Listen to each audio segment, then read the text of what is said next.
Bonjour et bienvenue dans cette émission quotidienne de prière. Je suis heureux de vous retrouver aujourd'hui. Nous allons répondre ensemble à la question comment lire et méditer la Bible le matin.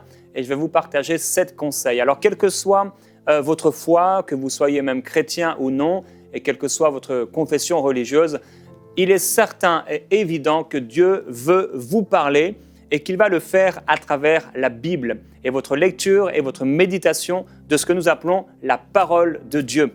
Et déjà, il nous dit dans 2 Timothée, au chapitre 3 et au verset 16, « Toute écriture est inspirée de Dieu et utile pour enseigner, pour convaincre, pour redresser, pour éduquer dans la justice, afin que l'homme de Dieu, l'homme qui s'attache à Dieu, l'homme qui aime Dieu ou la femme qui aime Dieu, soit adapté et préparé à toute œuvre bonne. » Vous avez besoin, si vous êtes un lecteur de la Bible, de recevoir Jésus-Christ dans votre cœur comme votre sauveur, mais non seulement celui qui vous sauve, mais le Seigneur de votre vie. Si vous lisez la Bible, vous devez connaître l'auteur de la Bible.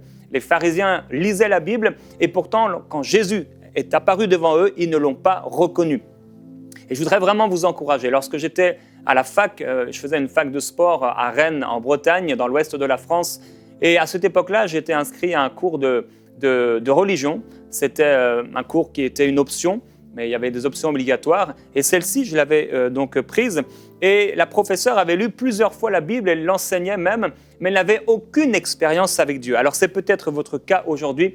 Et je voudrais vraiment vous encourager à ne pas lire la Bible comme une lettre morte, parce que cette lettre est vivante. Et Dieu veut la rendre vivante dans votre cœur. Alors que vous soyez peut-être musulman, évangélique, catholique, protestant, ou je ne sais quelle confession religieuse, ce qui est important, c'est que vous puissiez connaître l'auteur de cette lettre, parce qu'il vous l'a laissée, il veut vous sauver, il veut vous libérer, il veut vous transformer complètement, il veut vous racheter parce qu'il vous aime. Et aujourd'hui, alors que je vais partager avec vous ces 7 étapes qu'on peut utiliser pour méditer la Bible, j'aimerais d'abord vous dire avant tout, on ne peut pas simplement méditer la Bible et lire la Bible comme le faisaient les pharisiens ou comme le faisaient ces professeurs d'histoire de la religion ou de la Bible, mais il faut qu'on vive quelque chose avec Dieu.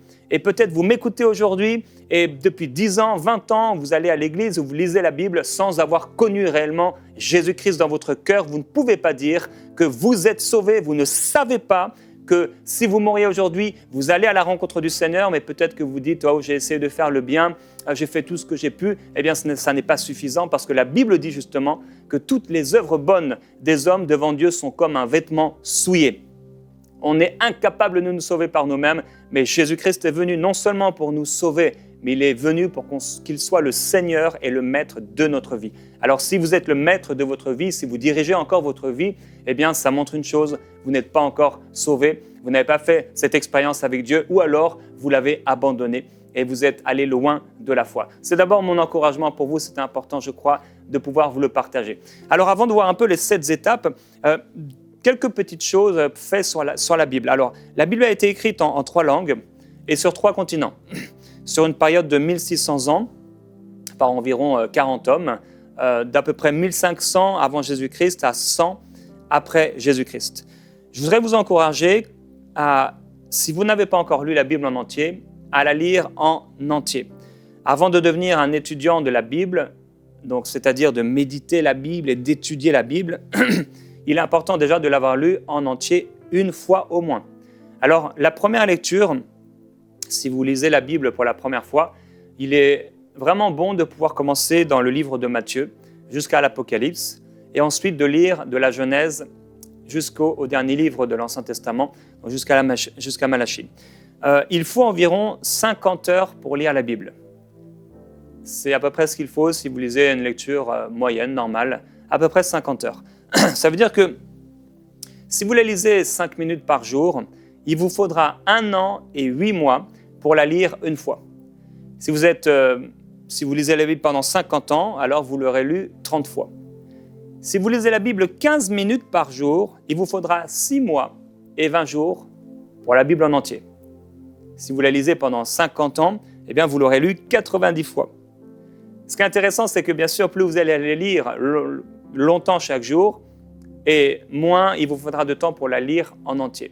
Alors si vous lisez la Bible pendant 30 minutes par jour, il vous faudra seulement 3 mois et 10 jours pour la lire en entier.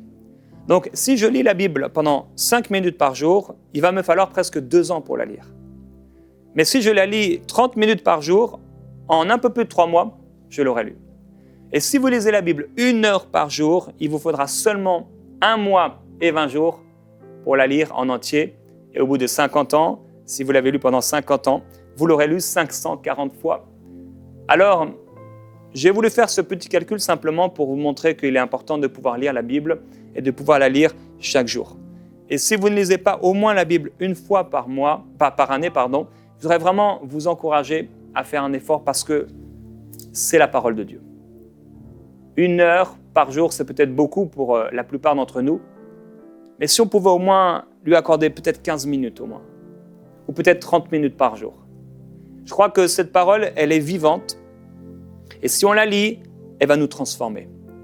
Et donc, je voudrais vous encourager à vous donner un objectif quotidien, temporel, de lecture. Donnez-vous un objectif, sinon vous allez être esclave des circonstances, et quand les circonstances vous envahiront, alors vous n'aurez pas le temps de lire la Bible. Il faut que vous puissiez être maître de votre temps, et je veux vraiment vous encourager de tout mon cœur à vous donner un objectif quotidien de lecture, quelles que soient les circonstances. Une chose aussi que vous pouvez faire peut-être, vous vous dites, moi, je n'ai jamais lu la Bible en entier, mais j'aimerais le faire. Ou alors, c'est vrai que ça fait longtemps que je lis la Bible 1 fois par semaine, peut-être même 1 fois par mois, ou juste le dimanche matin, c'est là que je lis quelques versets de la Bible. Vous pourriez lire également la Bible de manière intensive. Par exemple, si vous lisez la Bible pendant 1 an, vous pouvez la lire 1h30 par jour. Vous dites, pendant 1 mois, je vais lire la Bible. Je me focalise, c'est vrai, j'ai besoin de lire la Bible. Vous pouvez la lire pendant 1h30 du lundi au vendredi et le week-end, 2 heures par jour. Donc du lundi au vendredi, 1h30, le samedi, 2 heures, le dimanche, 2 heures. Au bout d'1 mois, vous aurez lu la Bible. Alors c'est un conseil, vous n'êtes bien sûr pas obligé de le faire et on n'est pas obligé d'avoir une lecture intensive 1 fois par an ou 1 fois tous les 10 ans. Mais ce qui est vraiment important, c'est de pouvoir lire la Bible en entier et de la lire régulièrement. Alors quelques conseils, choisissez une traduction de Bible que vous aimez. Certains vont utiliser par exemple une Bible comme la Bible Summer. Ma fille me l'avait offerte et c'est une Bible qui est facile à lire. Moi personnellement, celle que j'utilise, vous pouvez le voir à la première page de votre Bible souvent. Moi par exemple, il est écrit, c'est une nouvelle version second révisée, dite à la Colombe de 1978. Et c'est une traduction que j'aime beaucoup, donc dite à la Colombe. C'est vraiment celle que j'ai depuis l'âge de 19 ans, que mon frère m'avait offerte, et je la lis tous les jours. Alors, il y a plus de 50 versions de la Bible, donc vous pouvez trouver une version qui vous va, qui vous plaît par rapport au langage, etc. Souvenez-vous, quand vous allez lire la Bible, après je vais vous donner les 7 phases que vous pouvez développer dans votre vie de méditation de la parole de Dieu. Souvenez-vous de certaines bases importantes dans la parole de Dieu. Alors, il y a l'Ancien Testament. Et dans l'Ancien Testament, donc bien sûr depuis la création de l'homme, jusqu'à ce temps qui va marquer un temps de silence entre le dernier livre de l'Ancien Testament jusqu'au premier livre du Nouveau Testament, où là pendant 400 ans, il va y avoir comme un silence de la part de Dieu. Mais pendant l'Ancien Testament, Dieu a fait plusieurs alliances avec les hommes. C'était comme des dispensations à travers la loi, mais avant la loi, des alliances que Dieu avait faites avec les hommes. Alors c'est pour ça, quand vous lisez l'Ancien Testament, il y a des choses qui vont vous surprendre, il y a des choses qui vont vous étonner, il y a des prières même qui vont vous surprendre parfois. C'est parce que l'alliance que ces gens avaient était différente que celle que nous avons aujourd'hui. Aujourd'hui, Dieu peut habiter dans notre cœur, ce qui était impossible avant la résurrection du Seigneur Jésus-Christ. Au niveau du Nouveau Testament, donc de Matthieu jusqu'à l'Apocalypse, il y a dans les évangiles ce qu'on peut appeler une alliance transitoire, où Jésus parlait aux disciples et aux gens, et ces gens n'étaient pas nés de nouveau. Ils avaient Jésus à côté d'eux, mais pas encore en eux. Et dans Jean 20 au verset 22, Jésus va souffler dans les disciples, littéralement. Après sa résurrection, ils vont naître de nouveau. Et ensuite, dans les Actes des Apôtres, donc le livre qui se situe après l'évangile de Jean, les disciples non seulement sont nés de nouveau, mais après avoir prié, ils vont recevoir le baptême du Saint-Esprit et ils vont commencer à parler en d'autres langues, qui sera pour eux un langage spirituel qui vont les édifier, et c'est ce que Dieu veut pour vous certainement. Alors dans Matthieu au chapitre 4 et au verset 4, il est écrit cette parole bien connue, Matthieu chapitre 4 et verset 4, Jésus va dire « L'homme ne vivra pas de pain seulement, mais de toute parole qui sort de la bouche de Dieu. » Alors, gloire à Dieu si vous avez les moyens financiers de pouvoir déjeuner tous les matins, mais il est important de se rappeler que l'homme n'est pas appelé à vivre de pain seulement, mais de toute parole qui sort de la bouche de Dieu. Et il y a cette prière que Jésus a faite, « Donne-nous aujourd'hui notre pain de ce jour. » Dieu veut vous parler chaque jour. Et si vous appartenez au Seigneur, il est tellement important de chaque jour nourrir votre esprit, nourrir votre âme avec la parole de Dieu, et je dirais même nourrir votre corps, parce que la Bible nous révèle que la parole de Dieu est comme un médicament pour notre corps. Alors, elle est vraiment parfaitement utile. Il y a un homme qui s'appelle Watchman Nee. Cet homme disait qu'il y a à peu près 28 façons différentes de lire la Bible. On peut la lire par thème, on peut la lire par mot, on peut la lire en paraphrasant, etc. C'est disponible sur Internet. Donc moi, je vais vous parler comment lire la Bible, comment méditer la Bible en 7 phases. Alors, première phase, vous vous retrouvez devant un texte, par exemple Matthieu, chapitre 1. Matthieu chapitre 1, donc il y a 25 versets dans ce chapitre. Vous n'êtes pas obligé de lire tout le chapitre, vous pouvez lire une partie seulement. Premièrement, lisez le texte. Donc vous lisez le texte, vous lisez les faits, les histoires, les récits tels qu'ils sont écrits. Ça, c'est ce que j'ai appelé une lecture simple. Vous lisez simplement le texte. Deuxièmement, deuxième phase, vous pouvez relire une deuxième fois le texte, et cette fois-ci comme si vous souhaitiez l'apprendre par cœur. Donc ça, c'est une lecture attentive. Vous lisez une deuxième fois le texte. Ensuite, troisièmement, vous allez à partir de ce moment-là, vous avez bien pris connaissance du texte, vous l'avez lu 2 fois, essayez de comprendre, d'analyser le texte et demandez-vous s'il vous rappelle peut-être un autre texte. Donc là, c'est ce que j'appelle la lecture réfléchie. C'est la première phase à ce moment-là de la méditation. Dans les 2 premières phases, on a lu la Bible tout simplement. Dans la 3e phase, on commence à méditer la Bible, donc c'est une lecture qui est plus réfléchie. Vous pouvez à ce moment-là également regarder d'autres versions de la Bible dans cette 3e phase où vous essayez de comprendre, d'analyser le texte et de voir si peut-être il vous rappelle un autre texte de la Bible. Quatrièmement, et c'est important et on l'oublie souvent, demandez au Saint-Esprit, votre enseignant, qu'est-ce qu'il veut vous dire. C'est la parole de Dieu. Et le Saint-Esprit est là, la Bible dit, Jésus en a parlé, il a dit, il vous enseignera toutes choses et il vous rappellera les paroles que je vous ai dites. Alors si vous êtes dans le mode de méditer la parole de Dieu et pas seulement de la lire, dans cette 4e phase, demandez au Saint-Esprit. Voilà, vous avez lu par exemple le chapitre 1 de Matthieu, vous avez vu la généalogie, alors au début, bon, c'est une généalogie, ok. Ensuite, la naissance de Jésus-Christ, c'est le Saint-Esprit. Prenez un temps de prière, qu'est-ce que tu veux me dire par rapport à ce passage que je viens de lire? Et là, vous demandez au Saint-Esprit, qu'est-ce que tu veux me dire? 5e phase, pour une méditation que je vais appeler phase 2, vous pouvez utiliser donc, des outils comme EM Bible. Par exemple, sur donc, emcitv.com, vous avez ce formidable outil avec EM Bible et avec ce qu'on appelle les codes Strong. Peut-être vous n'êtes pas du tout familier avec ça, vous ne savez même pas ce que c'est. Les codes Strong, c'est simplement, par exemple, vous pouvez voir ici, il est écrit « Voici comment arriva à la naissance de Jésus-Christ ». Alors le code Strong, vous allez voir un numéro qui apparaît donc sur mcitv.com, EM Bible, code Strong, ou même directement dans la Bible sur EM Bible, et vous cliquez sur Strong, et vous allez voir des numéros qui apparaissent devant plusieurs mots. Donc en fait, c'est les mots tels qu'ils ont été écrits au départ. Vous cliquez dessus, et vous allez avoir la définition du mot, non seulement la définition du mot, mais toutes les fois où ce mot a été utilisé dans, que ce soit le Nouveau Testament ou l'Ancien Testament. Et donc, ça va vous donner tous les versets qui parlent de ce mot, et ça va vous permettre de faire une étude un peu plus poussée. Vous pouvez également utiliser une concordance.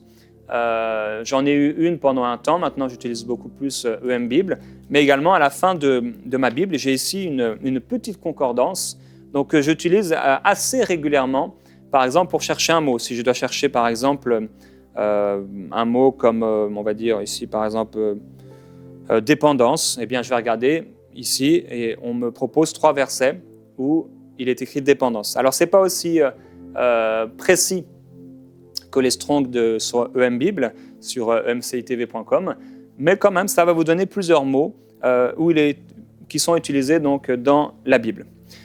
Voilà pour la 5e phase. La 6e phase, prenez des notes. Donc, vous avez lu la Bible, vous avez lu le chapitre ou le passage une première fois, vous l'avez lu une deuxième fois, la 3e fois, vous avez commencé à chercher vraiment à comprendre le texte, à l'analyser, vous avez peut-être regardé dans d'autres versions que vous avez à la maison. 4e, vous demandez au Saint-Esprit. Bon, le Saint-Esprit, vous pouvez aussi le demander en premier, et m'assure, Saint-Esprit, qu'est-ce que tu veux me dire ? Qu'est-ce que tu veux me partager aujourd'hui ? Parce que c'est une nourriture que Dieu veut vous donner.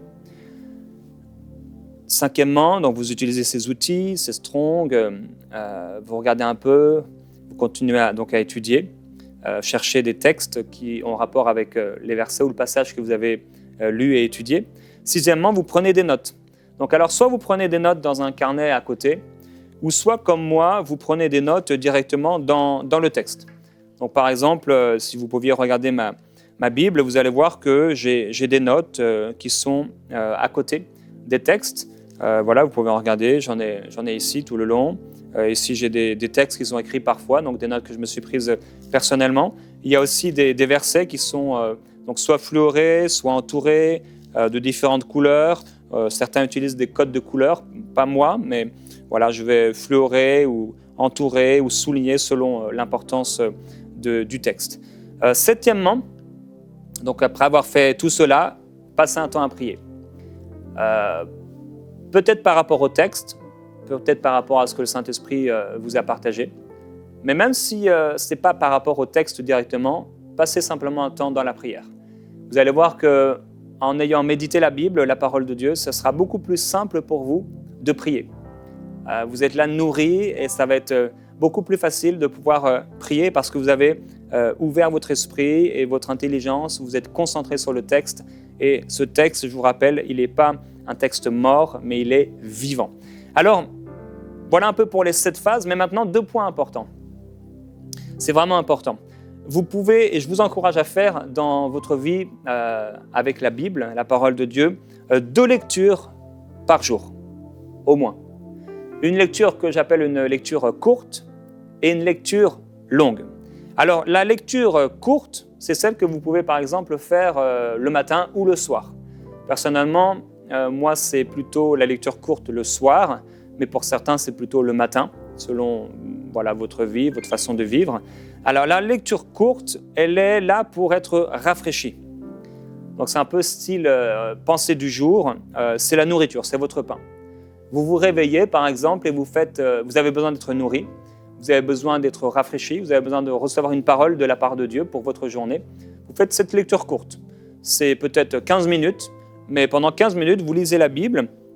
Vous n'entrerez peut-être pas dans la méditation, bien sûr, dans les 7 phases qu'on vient de développer, mais vous allez être nourri par le Seigneur.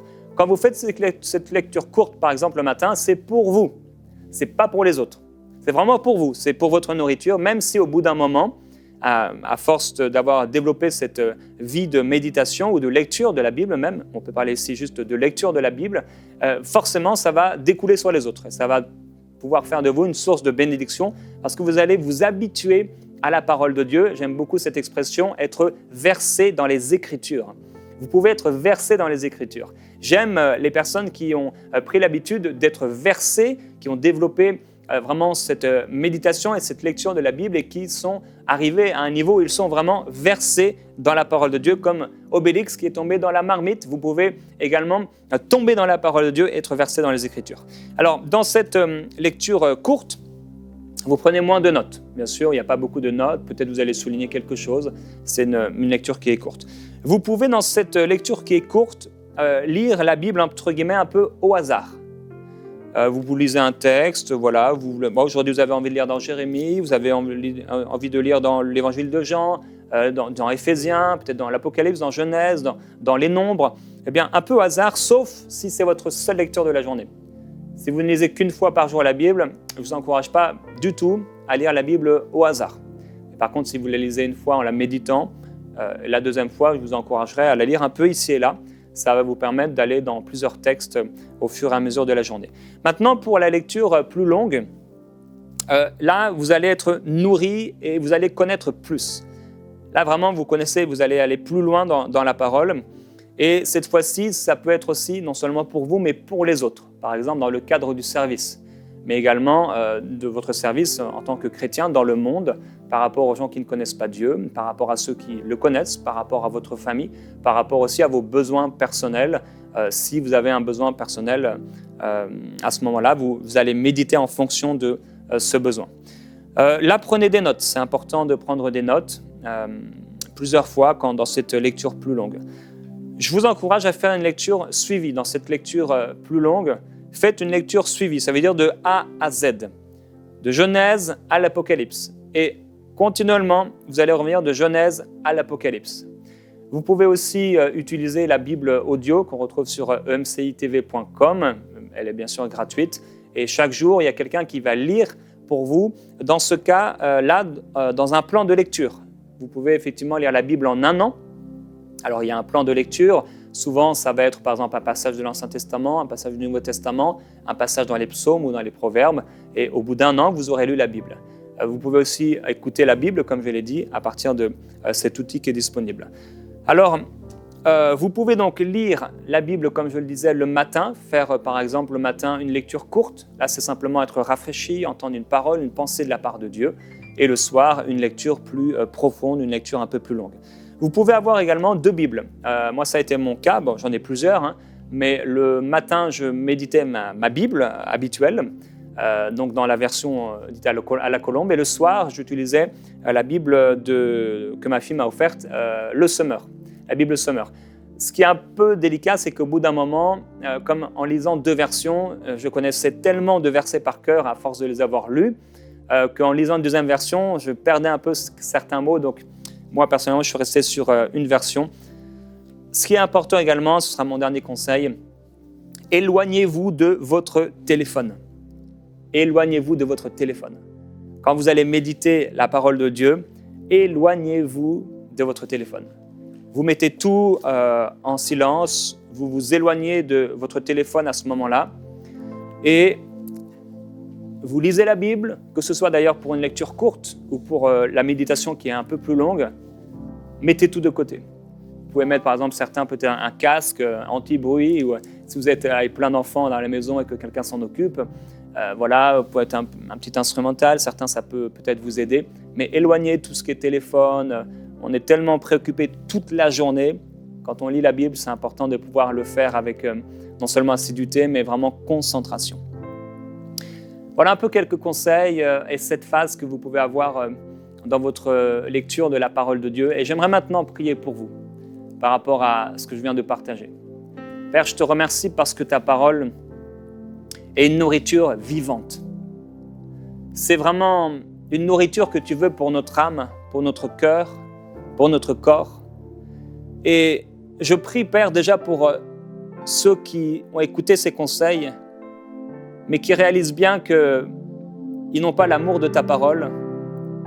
Peut-être même qu'ils réalisent qu'ils n'ont pas cette assurance d'être sauvés.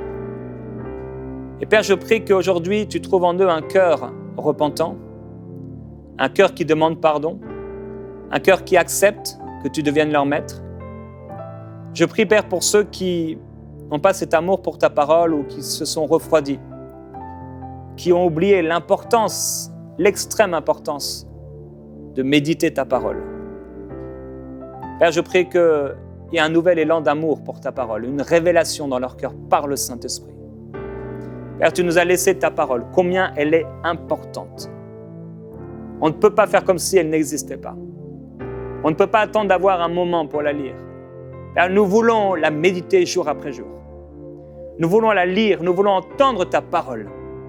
Nous voulons habituer notre oreille, que ce soit physique, mais spirituelle, à ta voix. Merci Saint-Esprit, parce que tu veux nous communiquer les paroles de Dieu et nous les révéler.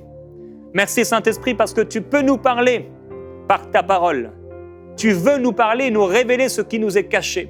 Merci Seigneur Jésus-Christ, parce que par ton esprit, nous comprenons ce que tu as dit et nous le comprenons avec révélation. Merci parce que tu as dit, Seigneur Jésus-Christ, que ta parole n'est pas une loi qui est morte, une parole morte, mais qu'elle était vivante. Oui, merci parce que tes paroles sont vivantes. Tu as dit, l'homme ne vivra pas de pain seulement, mais de toute parole qui sortira de ma bouche. Père, nous ne voulons pas être, comme l'a dit l'apôtre Jacques, ces personnes qui regardent, qui lisent, qui méditent ta parole et qui aussitôt, après l'avoir médité ou entendu, l'oublient, comme quelqu'un qui oublierait son visage après s'être regardé dans un miroir. Père, je prie qu'au contraire, pour mes amis, mes frères et mes sœurs qui méditent ta parole, que cette parole s'enracine profondément, s'établisse dans leur cœur par ton esprit. Je prie qu'ils soient fondés et établis dans ta parole, afin qu'ils soient forts dans leur autorité, forts dans leur connaissance de toi, forts dans l'amour, forts et établis, Seigneur, dans le service, forts dans leurs pensées, forts dans leur cœur, forts face à l'ennemi, forts dans les circonstances, forts dans les épreuves. Merci parce que ta parole vient nous fortifier et nous édifier. Je te glorifie, merveilleux Jésus-Christ, pour ta parole qui est pleine de vie, pour ta parole que tu nous as laissée. Tu ne nous as pas laissés seuls, mais tu nous as laissé ta parole. Et ta parole est la vie, et ta parole est la lumière des hommes. Et ta parole s'est manifestée, elle a habité parmi nous, elle a été rejetée, elle a été méprisée. Mais nous ne sommes pas de ceux qui méprisent ta parole. Nous voulons serrer ta parole dans notre cœur. Nous voulons la garder jour après jour. Nous voulons méditer ta parole et l'entendre. Nous avons soif de ta parole. Nous désirons que tu nous parles. Seigneur, nous voulons que tu nous parles. Je désire que tu me parles, Seigneur, par ta parole. Alors que je lis, alors que mes frères et mes sœurs lisent ta parole, ô Esprit de Jésus-Christ, viens nous révéler ce qui nous est caché. Viens faire sauter des mots dans nos cœurs par ton Esprit, ô Père. Viens nous révéler, oui, des choses auxquelles on n'avait pas pensé, des choses qu'on n'avait pas imaginées. Oh glorieux Jésus-Christ, merci pour toutes les fois où tu m'as dirigé dans ta parole. Merci pour toutes les fois où tu m'as donné des conseils ou même des ordres, des instructions par ta parole. Je te glorifie, Seigneur Jésus-Christ. Beaucoup de personnes veulent savoir ce que tu dis. Ils veulent entendre des prophéties. Ils veulent que quelqu'un prophétise sur eux. Mais Seigneur, tu nous as laissé ta parole et ta parole nous conduit. Ta parole nous dirige. Nous te glorifions pour ta parole. Ta parole est la vérité. Alléluia, gloire à Jésus-Christ. Frères et sœurs, la parole de Dieu est la vérité. Et je me souviens une fois, je voulais faire un institut biblique et j'étais en train de prier par rapport à ça depuis plusieurs jours. Et en lisant la Bible, je suis tombé sur ce passage où les apôtres sont restés pendant 1 an, une année entière à l'église, et ils étaient là, ils étaient à toutes les réunions. Et quand j'ai lu ce verset, je me souviens, le Saint-Esprit est en train de me montrer, non, ne va pas faire cet institut biblique, mais pendant 1 an, investis-toi à fond dans ton église locale. C'est ce que j'ai fait. Et pendant cette année-là, à la fin, le Saint-Esprit nous a appelés à commencer enseigne-moi.com. Je crois aussi que le Saint-Esprit vous dirigera à travers sa parole. On va se retrouver demain dans Prière inspirée, le psaume 23, ensuite le psaume 119. À demain dans Prière inspirée.